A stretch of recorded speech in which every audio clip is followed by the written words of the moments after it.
Who's the popcorn making station? Thermonuclear radiation, it's Microwave Ted. He'll put tumors inside your head. Microwave Ted.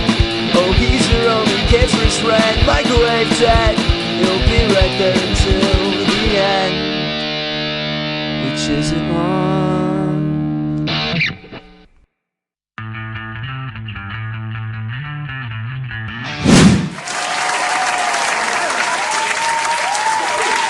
Hey, what's happening, dudes?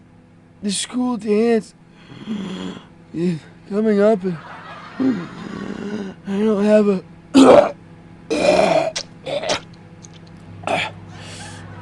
a date.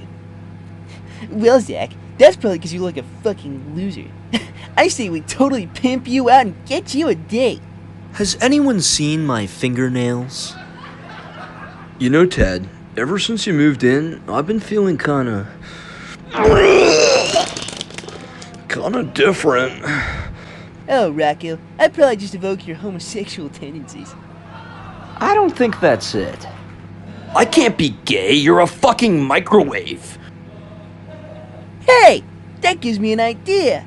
Rocco can dress up as a girl and take Zach to the dance. But Ted, I already agreed to take Samantha Jacobs. I can't have 2 dates. But Zach needs a... Oh. Zach? Hey, guys. I think Zach is... Man, is it hot in here? Or is it just me?